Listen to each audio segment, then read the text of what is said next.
Меня зовут Катерина Тарасова, і, як бачите, сьогодні ми у городі Капилі.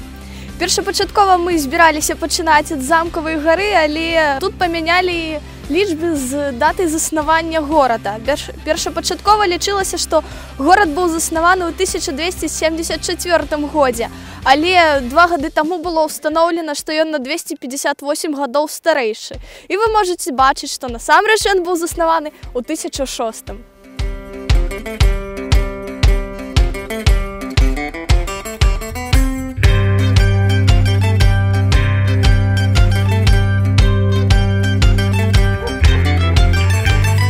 Зараз ми з вами знаходимося на Замковій горі, а коли казати докладніше, то на стіні гаражища. Воно має адмислову форму у вигляді чаші. Адсюль починався весь город Капиль. У гэтым гарадзішчы жыў выключна князь з яго світай. Пра паходжанне горада існуе вельмі шмат легендаў, паданняў. Адні кажуць, што ён быў так названы з-за капішча, якое знаходзіцца ля самых падэшваў гары. Іншыя кажуць ад таго, што край быў вельмі ураджайны і траву, калі касілі, звязвалі у капы. Існуюць і свае легенды, як пра паходжанне крынічкі, якая знаходзіцца каля падэшвы, так і пра саму Замкавую гару. Нягледзячы на тое, што на Замкавую гару неверагодна цяжка залезці, асабліва зімой, бо лесвіцы тут да гэтага часу так і няма. Людзі ўсё адно залазяць, фатаграфуюць горад, бо адсюль шыкоўныя краявіды. Вось, і адсюль можна ўбачыць і вуліцу Замкавую, у якой жыла ахова князя, і якая за ўсе часы існавання, будь то пры ВКЛ ці пры Расійскай імперыі, не змяніла свае назвы. Яна як была замкавая, так замкавай і засталася.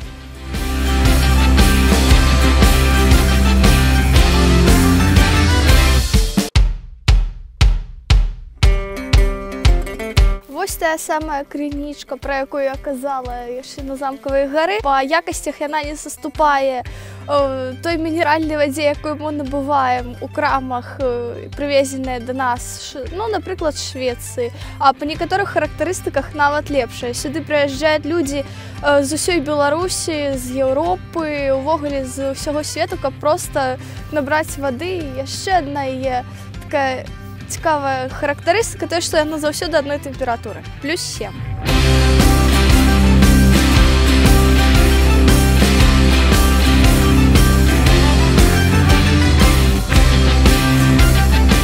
Гэтае месца з'яўляецца адным з самых таямнічых у горадзе Капылі, старыя могілкі.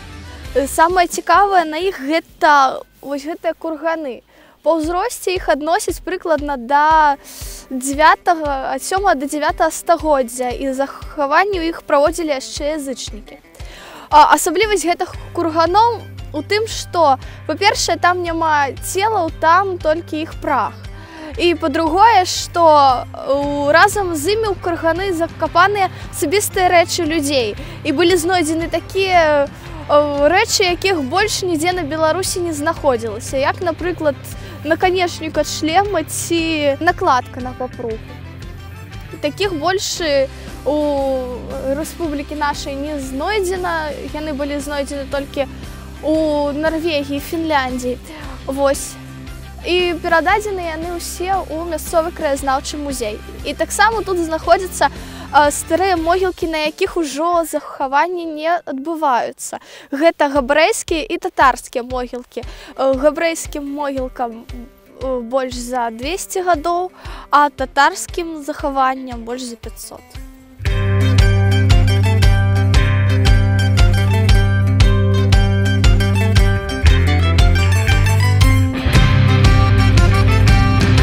знаходзімся на тэрыторыі школы нумар 2 горада Капыля. І з гэтай школай звязаная вельмі цікавая гісторыя, якая яшчэ раз падкрэслівае тое, што тут праходзіў шлях з варага ў грэкі. У той час, як абкопваўся стадыён, капаўся катлаван, рабочыя, якія гэта рабілі, знайшлі скарб з залатымі манетамі. Ну і нешта без вялікіх думак пайшлі расплочвацца з гэтымі манетамі ў краму, дзе крамніца паглядзела на іх, усе манеты забрала і атрымалася, што набыць яны так нічога і не змаглі за гэтыя грошы, за што яшчэ і атрымалі атата за тое, што расплочваліся старажытнымі манетамі.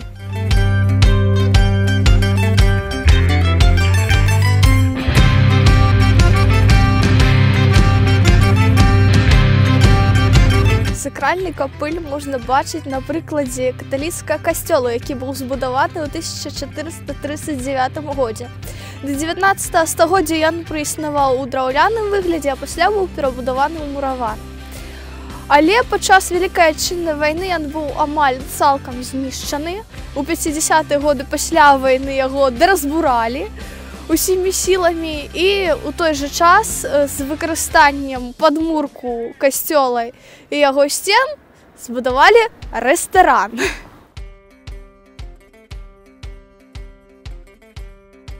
Зрэшты-рэшт, горад вырашыў, што касцёл каталіцкі ўсё ж такі трэба, і на пачатку 2000-х гадоў яны пачалі будаваць новы касцёл, які ад пачатку называўся касцёл Святога Роха, а зараз атрымаў сваю першапачатковую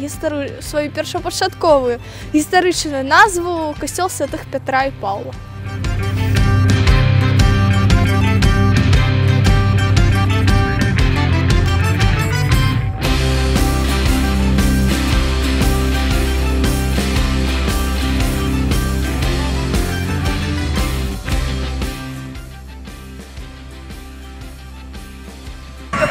Усе старажытныя гарады, асабліва драўляныя, любяць гарэць.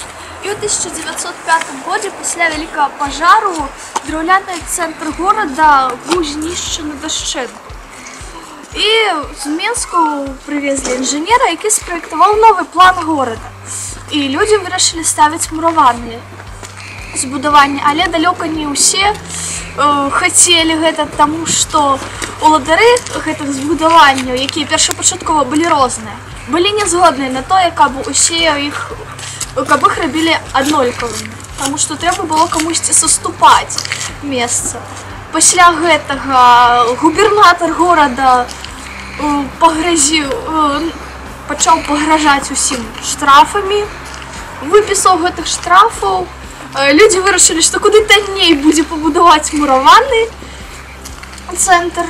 Усе пагадзіліся, і зараз мы можам бачыць капыльскае прадмесце як памятнік архітэктуры пачатку 20-го стагоддзя.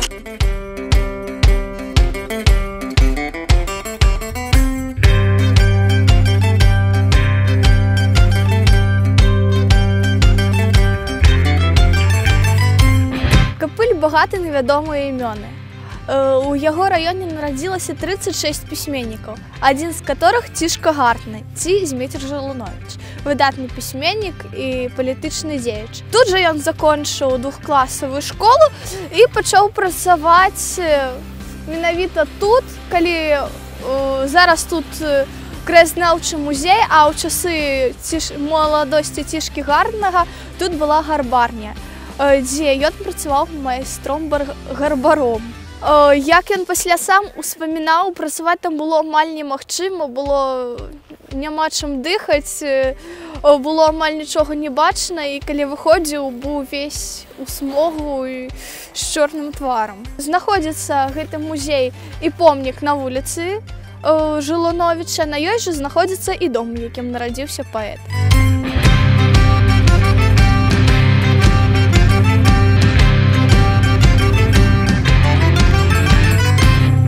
Моя сям'я вельмі шчыльна звязаная з гэтым горадам. Тут нарадзілася моя маці і моя сястра.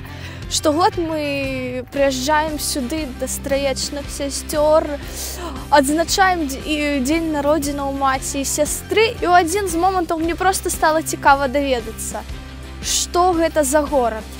Якая гісторыя хаваецца за помнікам Леніна, які знаходзіцца на цэнтральнай плошчы. І насамрэч мне падалося, што горад проста хаваецца, таму што за маленькай абмежаванай гісторыяй, якую можна бачыць звонку, хаваецца неверагоднае княства, бо калісьці гэта была сталіца.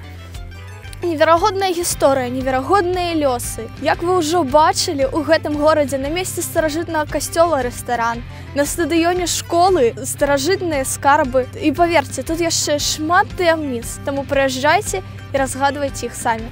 Да пабачэння!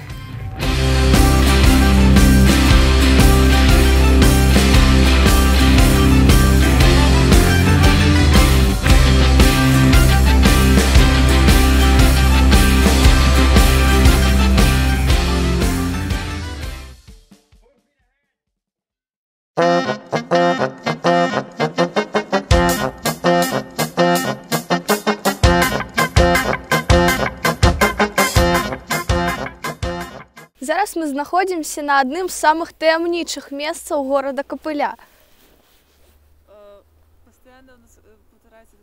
Выступалі з ЧП на КВН, так смешна не было. Это лучший комплимент за все.